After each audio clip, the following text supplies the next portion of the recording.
전통적인 독서 모임에 이제 책 읽어오면 한 명씩 이제 얘기해 보세요 하고 이제 얘기하고 거의 이런 분위기거든요. 근데 제가 이제 오프라인 모임 때도 무슨 얘기를 했냐면 그런 독서 모임은 되게 폭력적인 독서 모임이다라고 했어요. 근데 어떤 측면에서 폭력적이냐면 그 그리스 로마 신화에 그 사람이 나요. 프로스테스. 이 사람이 어떤 짓을 하냐면 아실 거예요. 지나가다니는 사람 잡아다가 자기 침대에 눕혀서 침대보다 작으면 늘려서 죽이고 침대보다 그 사람 몸이 더 크면 튀어나온 신체를 잘라서 죽였어요. 이거를 이제 프로크루스테스의 침례라고 하는데 보통 독서 모임 거의 그런 거예요. 그러니까 뭐냐면 알베르 까미라는 행인을 잡아다가 나의 인식의 머릿속에 있는 침대에 눕혀서 잘라내는 거예요. 그게 우리가 보통 이해했다라고 말하는 순간이죠. 그러니까 알베르 까미를 이해하지 못했는데 그 사람의 사상 속으로 들어가지 않았는데 폭력적으로 그 사람의 텍스트를 내 머릿속에 집어넣어서 내 인식의 침대 위에 이방인을 눕혀서 삐져나온 부분은 잘라내는 거예요. 그리고 침대에 있는 부분을 가리키면서 내가 이해했다 라고 하는 거예요. 그래서 이런 거예요. 이방인을 읽고 강아지 잃어버린 노인이 너무 슬펐습니다.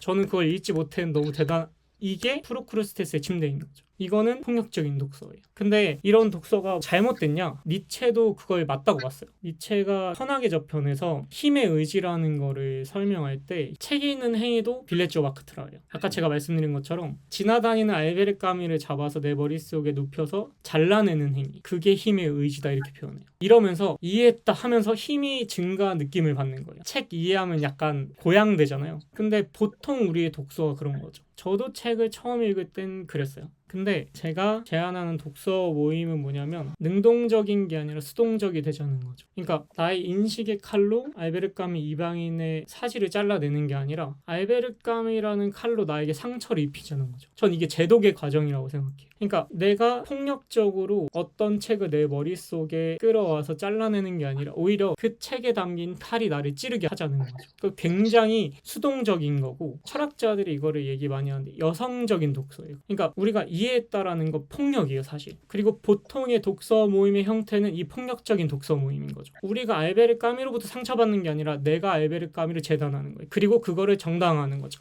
와, 잘 읽으셨어요. 근데 정작 알베르 까미로부터 상처받은 건 없어요. 그러면 제가 말씀드렸듯이 우리의 독서가 계속 제자리 걸음이에요. 제가 원하는 독서 모임은 그런 거죠. 수동적인 거예요. 상처를 받지 않는 거죠. 그러니까 그의 중심이 나에게 침입하게 하자는 거죠. 그래서 제가 너무 좋아하는 문장이 책은 도끼다. 들어보셨나요? 카프카 책은 도끼다라는 말이 있는데 읽어드릴까요? 이게 책이 있어요. 책은 도끼다라는 책이 있는데 그분이 이제 책은 도끼다 이것만 이제 인용을 하셨어요. 근데 더 중요한 게 위의 문장인데 이게 1904년도 1월 27일 날 오스카 폴락이라는 친구한테 보낸 편지인 거죠. 카프카가. 근데 카프카의 친구가 카프카한테 이렇게 말했나 봐요. 책을 읽으면 행복해져야지 이렇게 말했나 봐요. 근데 카프카가 반론을 제기한 부분이에요. 우리는 다만 우리를 깨물고 찌르는 책들을 읽어야 할 거예요. 만일 우리가 읽는 책이 주먹질로 두개골을 깨우지 않는다면 그렇다면 무엇 때문에 책을 읽는단 말인가? 자네가 쓰는 식으로 책이 우리를 행복하게 해주라고? 맙소사. 만약 책이라고는 전혀 없다면 그 또한 우리는 정말 행복할 거야. 그러니까 책이 우리를 행복한다고 하는데 아니 책 안 읽는 게 더 행복해 이거예요.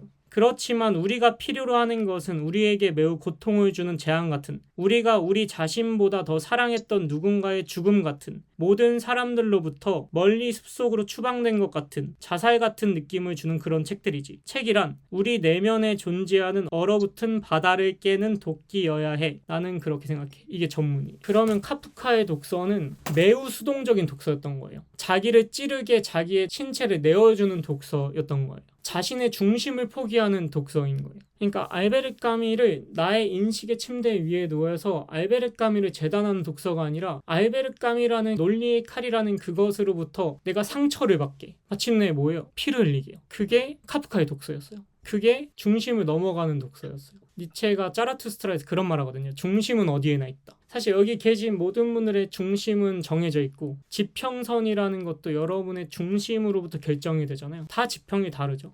그래서 니체가 볼테르를 되게 사랑했어요. 볼테르가 관용을 얘기했거든요. 근데 관용이라는 건 내가 그 사람 입장으로 한번 넘어가 봐야 돼요. 그러니까 종교적 관용이 없어진 것도 다 자기 안에 머물러 있기 때문인 거죠. 그러면 이제 메르소처럼 삽시다. 그건 아니에요. 뭐냐면 까미의 눈을 얻자는 거예요. 알베르 까미로부터 상처를 입게, 마침 피가 나게. 상처는 영원하거든요. 예수가 죽고 부활했어도 손바닥과 발에 있는 상처는 남아있어. 그 성은이라 하잖아요. 상처를 남기자는 거예요, 우리 몸에. 카프카의 말도 그거. 우리한테 생채기를 남겨야 된다고. 우리 아프게 하고 화끈거리게 해야 된다고. 근데 다시 말씀드리지만 그러면 알베르 까미가 말하는 대로 살아야 되냐? 그건 아닌 거죠. 이런 관점의 상처를 남기자는 거예요, 우리 몸속에.